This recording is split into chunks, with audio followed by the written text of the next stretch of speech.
Վիրավորական բառերով եւ մեղադրանքներով այսօր վաղ առավոտից վարչապետ Նիկոլ Փաշինյանը 6 գրառում է կատարել Facebook-յան իր պաշտոնական էջում։ Եթե առաջին գրառումը սաղմոս էր Մատթեոսի ավետարանից, ապա երկրորդ գրառման բովանդակությունը ցնցեց հարությանը։ Ելնել նման բաներ խոսել որևէ կերպ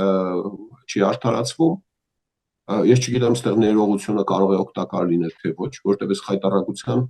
վախենում եմ ասել գագաթնակետն է, որտեղ դրանից են կողմեր կարող են բաներ լինել։ Օգտատերերից շատերը զարմանքով եւ զայրույթով արձագանքեցին Փաշինյանի բառապաշարին, ոմանք էլ անգամ կարծիք հայտնեցին, գուցե վարչապետի հեռախոսն են գողացել։ Հույսը սակայն չարդարացավ, հոգեվորականներին եւ եկեղեցուն վերաբերող գրառումները շարունակվեցին։ Իսկ անհրաժեշտ է առերեսվել հարցին, թե մեր եպիսկոպոսած դասից քանի հոգի է հավատարիմ կուսակրոնության ուխտին։ Իսկ ինչ է լինում, երբ պարզվում է, որ կուսակրոն հոգևորականը խախտել է կուսակրոնության ուխտը։ Նա զրկվում է պաշտոնից, աստիճանից եւ փիլոնից։ Հիմա ո՞րն է բարեապես ավելի ազնիվ՝ կամավոր հրաժարական տալ, թե ընկնել մտատանջությունների գիրկը։ Տեսնես կլինի քննություն, տեսնես կբացահայտվի իրականությունը։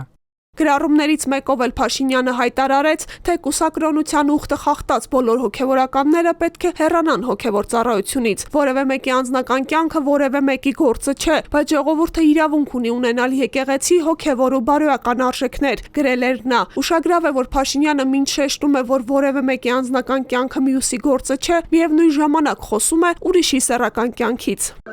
Օգտագործելիս ինքը ոնց որ առանձին անհատական հարաբերություններ փորձում գնահատել դրանով։ Այսինքն դա ոչ հայավաճողական եկեղեցու պատմության, ոչ ընդհանուր մշակույթի, ոչ նրա կշռի մասին է խոսում։ Այսինքն անհատական մի անձի հետ կապված խոսելիս լինի, որի նկատմամբ ունի հստակ իր համար հասկանալի վերաբերմունք։ Բայց երկրի կամ ցանկացած քիչ թե շատ հանրային դեմքի համար այդ նույն օգտագործել ընդհանուր ինստիտուտի մասին խոսելիս աննկարագրելի է, անընդունելի է, անհասկանալի է, անիմաստ է ուղղակի։ Եկեղեցու մասին դատողությունները Փաշինյանը սկսել էր դեռ երեկվանից, ինչին արձագանքել էին բարձրաստիճան հոգևորականները։ Ես դες պաշտոնապես ասում եմ, որ մեր եկեղեցիները չուլանացված են, չուլանացված։ Ով որտեղ ինչ ոչ պետքական ապրանք ունի, մեկ էլ գնում ես տենում ես, ասենք ինչ որ ավելացած մետլախ, պարկով ցեմենտ, ապալովկի հին կտորներ, ենթադրենք արմատուրայի հին ժանգոտ կտորներ։ Եկեղեցու եւ եկեղեցականների դեմ գրառումներին առավոտից միացավ նաեւ նրա տիկինը։ Երկրի գլխավոր մանկապիղծները Չուլան բառից դիվահարվել են, գրել էր Աննա Հակոբյանը։ Իհարկե խնդրահարույց է, քանի որ դա ձևավորում է վերջո քաղաքական մշակույթը եւ հանրային հարաբերությունների էթիկան։ Այսինքն, եթե թույլատրելի է դա պաշտոնյայի համար, առավել եւս դա թույլատրելի է լինելու բոլոր քաղաքացիների համար եւ շփումներում, աշխատանքային, թե կենցաղային, թե ուղղակի պատահական փողոցում, խանութում, չգիտեմ, տրանսպորտում, մարդիկ համարելու են, որ չկան խոչընդոտներ, չկան բարիերներ եւ կարելի է տուրք տալ բոլոր էմոցիաներին։ Այնինչ էմոցիաներին տուրք տալու փոխարեն փաստեր ունենալու դեպքում պետք է իրավական գործընթաց սկսել, շեշտում է Լևոն Բարսեղյանը։ Ինչ գործն է պետական պաշտոնյայի, այն թիվ 1 պաշտոնյայի, եթե նույնիսկ երկրի բոլոր խնդիրները լուծված են։ Գնալ խցկվել ես արանքները։ Զգում ես վիրավորել են, զրպարտել են, արա այն ինչ խորհուրդ է իր տալիս ազգային ժողովում պատգամավորներին քվեական։ Դիմեք դատարան։ Չէ՞։ Վարչապետը խորհուրդ է տալիս այլոց վիրավորանքի զրպարտության համար դիմել դատարան, դիմեք դատարան։ Եթե որևէ մեկը հոգևորական կլինի, то չգիտեմ ով կլինի, ռեցիդիվիստ կլինի, այնպիսի հայտարարություն է արել կամ բան է արել, որը քրեորեն հետապնդելի է, դիմում եք Աննա Վարդապետյանին։ Ինչպես ես օրինակ, ինչպես շատ ուրիշները։ Այս տեսակ ռեպլիկների արդյունավետությունը 0 է։